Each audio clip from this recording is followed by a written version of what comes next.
I just thought maybe you could tell us a tiny bit about yourselves and the organisation Sure. that is Net Ministries. Sure. That people speak so well of and we hear so much good about. Okay. Well, do you want to start with ourselves first, Sean, and I'll let Sheena do that, and then I can tell you a bit about Net Ministries, if that's okay. Well, we're married 25 years this year, and we have 7 children. Very good. How we came involved with Net Ministries was probably about 12 or 13 years ago. Was it that long ago? It's actually 2005 was when we came across the 16 years ago. I suppose all through our lives we would have been involved in different ministries, different youth groups and prayer groups and different things like that. And actually that's how we met at a Taizé prayer group in Dublin. So we would have had always a connection with the faith and outreach. So back all those years ago, Net Ministries came to Ireland, and we had a couple of them stay here with us, and that is literally how we got involved. And we liked what we saw, and we had a lot of small children, and we could see that these young missionaries could reach our kids in a way that we couldn't. So we saw it firsthand, and then. And we could also see that they were actually reaching us as well. Yeah. They were able to articulate the faith in a way that was so positive, whereas in Ireland at the time, most Catholics defined themselves by what they stood against, whereas these young people were defining themselves as who they stood for. It was for Jesus Christ, and they wanted us and everybody to know him. Whereas, we were cultural Catholics. We were involved. We didn't know it at the time, but we were involved in cultural wars. We stood against, divorce. We stood against, all the things, and whatever. And now, in saying all that, we had a good relationship with Jesus, but it wasn't defined in a positive way, in the way that these young people could. And they were having conversations about things that we didn't even know that you would have conversations about. And it was just, for me anyway, personally, and I know what it was for you as well, very, very, very appealing. And it was a very positive expression of the faith, and it was inspiring, and it is inspiring. It's still there, still the very same. And essentially, what is Net Ministries? It's a missionary. It's a Catholic missionary organization. It does nothing except what the Catholic Church does. So everything we do is Catholic, and we give young people an opportunity who have faith to volunteer a year of their lives, and we train them up and show them how to actually proclaim the gospel. And we do it in a way that's very powerful and very, very effective. But again, that's not us, it's God is doing it, and we're there to facilitate what God is actually doing in the lives of these young people. We put them onto teams, and then we send them out into parishes and schools, whoever will have them. That is where we send them. And by God's grace, we've fielded, in our time, over 60 teams of missionaries. Hundreds of missionaries, and there are lots of conversion stories of people who have come to faith because of the work of young missionaries, and they're the ones that deserve all the credit, not us. And our 4 eldest kids have all served with Net in different parts of the world: America, Canada, and Ireland. Yeah. That's amazing. I suppose you'd be right. We tend to say among people like myself, actually, to be a bit negative about things, and an aspect of your life would be complaining about, which is no harm to do a little bit of sometimes.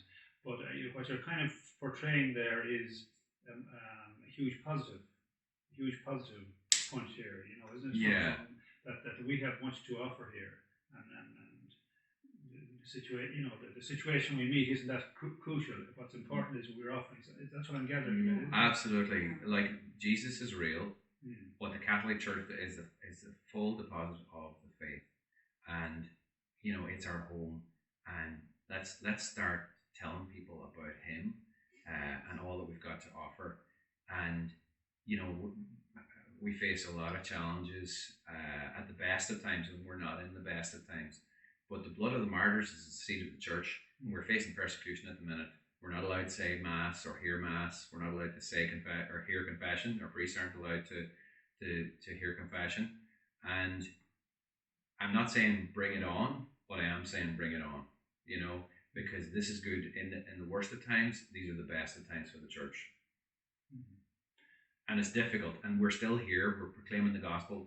Young people have come to faith this year because of net missionaries who have been locked into isolation themselves, and their access to people has been mostly online. They've done a little bit of work in schools, but have been mostly online, and yet young people have come to faith, and those with a little bit of faith have had their faith increased because of the perseverance of young missionaries who have been up against it, basically Irish, English, European, American young people. God put a call in their heart to come to Ireland to tell their peers about Jesus. Mm-hmm. And just I suppose you were saying there. I mean, is there a room for growth with regard to online, given the situation we're in at the moment? I mean, I would have heard another organisation mention to me that there are people looking for spiritual help online, as you know, they're looking at more stuff than before, partly because they're spending more time at home. Would that have been, or how has COVID affected the journey, or would that be an aspect? Well, Bishop Fonzie Cullinan is on our board of directors, and Bishop Fonzie didn't get the whole, and he'll say this himself, he didn't think that the online thing would work at all, but he's a total convert to online work. Now, the reality for us is that it was a case of do nothing or do online. Now, objectively, we can see that working with people in person is better than working online with them. But there are certain circumstances which working online is actually better. So, for instance, we worked in the Diocese of Cork, and you do a lot of work with them. You have a book club online, Sheena, but we work with Bishop Fenton Gavin in the Diocese of Cork and Ross, and Bishop Fenton was so brave to take us in, and he the one thing he wanted this year was he wasn't interested in us working in schools. If we got in, great. If we didn't get in, it's not a big deal. His big thing was he would define success or failure with net ministries on the basis of whether or not we could bring the gospel to the parents of the sacramental children. So in other words, parents of Holy Communion and parents of confirmation. Now, he's a bit of a tall order, but he was very wise. And, because, we can batter away, we can work away in schools, and, we can sow seeds in schools, and that's good. That's what we do. And we're just in our element, and, students lap it up and whatever. And then we work from there, and we come back to the youth groups, and, children will attend youth groups, hopefully with their parents, help. The challenge is there's a whole generation of parents who don't have faith, and it's much harder for the children to have faith if the parents don't have faith. And while we can sow seeds, and that's good, there's a better chance of the parents of the children having faith if the parents have had a positive experience of faith. So what we did was we went about doing alpha programs for the parents of the sacramental children, and what we normally experience. This has been an ongoing issue that we've been trying to deal with for years. What we experienced was, instead of it being incredibly difficult to get the parents to come to anything at all, which is normally our case, hard nut to crack. Right. We now have in Cork and Ross a waiting list to attend Alpha for the parents. Really? Yeah. And so Alpha is a great vehicle for just introducing people to the person of Jesus Christ. Yeah, very good. Yeah, really, it's really some sort of a program. It's a program. Yeah, it's not Catholic. It's Christian, but it's very, very friendly towards the Catholic faith. And it's centered around the table, isn't it? It's centered around the table. Meal based. It's basic charisma, which is hard to do the meal thing whenever it's online. But it's very. I'm actually going through an Alpha program myself so that I can relate to it myself. But it's really powerful stuff. Really, really good stuff. And it's just a vehicle. It's a tool. It's something like you take out of your toolbox if you want to fix the window that's broken. I also think, in terms of the whole online thing is, maybe our age group, we're not so invested online, but the target audience for net ministries are young people, and their whole life has been online. So, when you think about it, we're actually targeting them specifically in a way that they can relate to, If St. Paul were alive now, do you think would he be online? I suspect so. Yes. Yeah, absolutely. He would be online. Absolutely. Absolutely. And so you're getting this response, very good response from young people, and you said even there that the parents, that was very helpful to parents, but a lot of young people seem to respond particularly well. You said you're seeing changes in their lives because of their interaction with net ministries. That's absolutely. Because of the peer-to-peer, it's back to even watching our own children. The missionaries that we have, the age group is between 18 and 30, so they're closer in their age than we are, and they have an inroad, and they're cooler, so that they have an inroad into the younger people. There's I'll tell the story of a young man who he had a conversion basically, and he was going to a Pentecostal church, and his girlfriend was a Pentecostal, and I don't want to name him because he's from the area, but his girlfriend, they're both going to the Pentecostal church in Letterkenny, and terrific, and we love our Protestant brothers, but he came across a bunch of young men who had been influenced by the net missionaries over the years that had been working in the cathedral parish, and they were on fire for their Catholic faith, and they basically rubbed off on him effectively. And this young man now is fully committed to his Catholic faith. His girlfriend is doing net this year, this girl who was a Pentecostal, her parents were Pentecostal, has converted, been baptized, and is doing net this year. Very good. And you're saying your own children went to Four to America. The eldest went to Canada. He served there for 3 years. The next went to America, and then the next two stayed in Ireland. And it's all been very positive. Very positive. You must probably give credit to the Christian faith as well for the way your family are so united. It seems, other families, there are difficulties and different approaches. We have difficulties here too. Definitely. Accepting difficulties actually. A certain ideological unison, I suppose, or a certain baseline agreement. Yeah, well, I suppose you have ideals that you aspire to, but we're definitely a normal. Very normal. We have our shouting matches. That's right. One of the things that I would say is remarkable about our family is, and I'm not saying this with any degree of pride at all, but it's only because they've all come through a program that we've come through, and that is how to deal with conflict. So Sheena and I, we don't agree on everything. Sheena's always right. And we agree on that.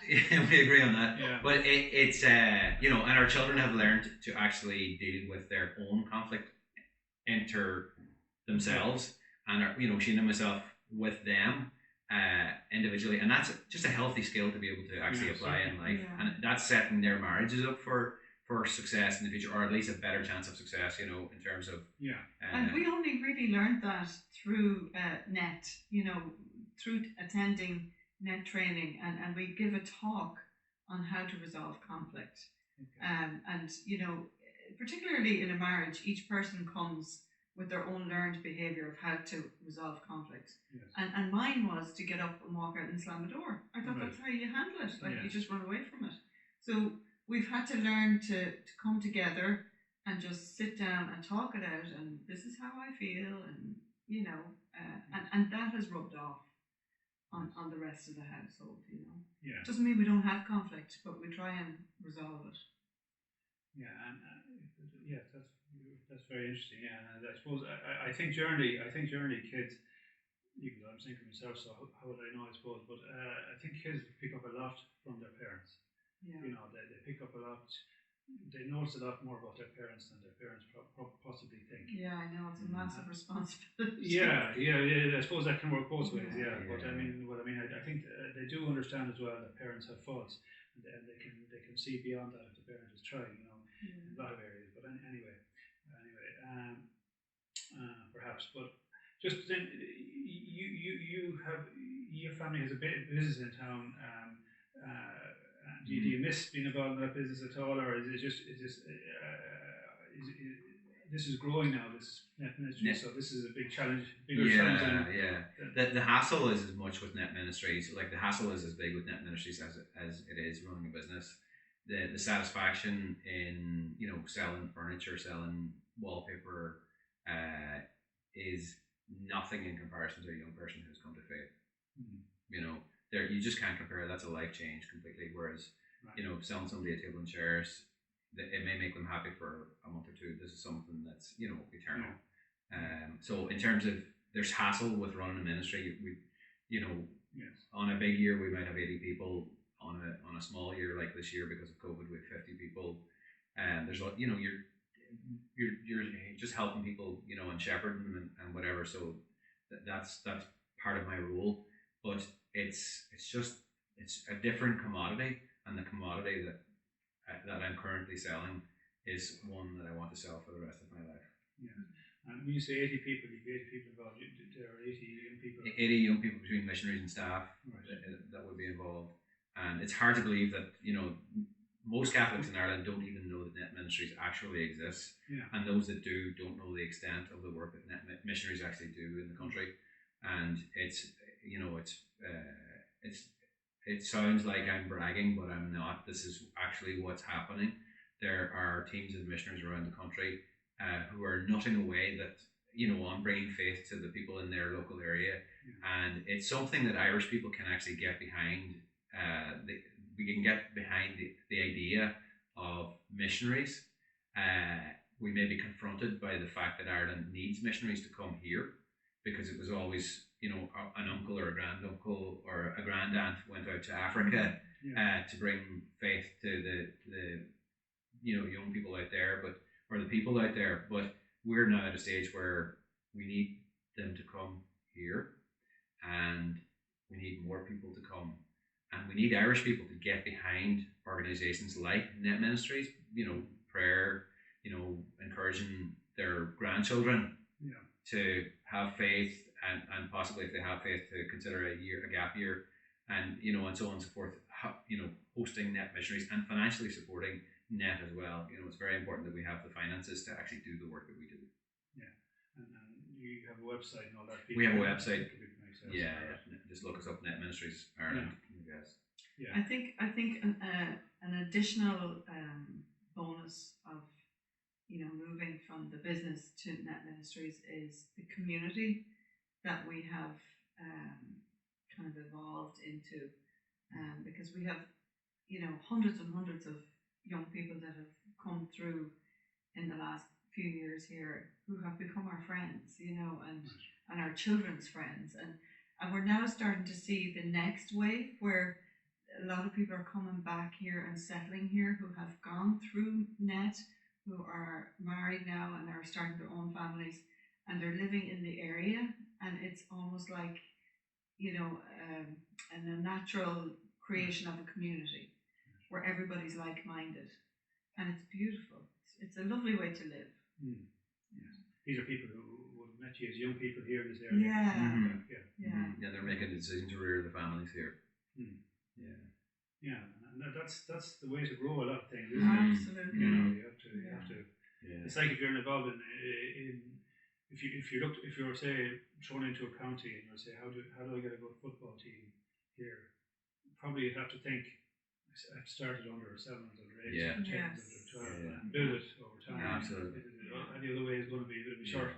Isn't going to maybe that. You said there, Tony just mentioned about Ireland now and all that. You just mentioned passing there. Just I suppose there are. You know, it's not an ideal situation from a faith point of view, is it? Is it Ireland at the moment, or Yeah, I mean, there's so many angles that you could come at that, Yes.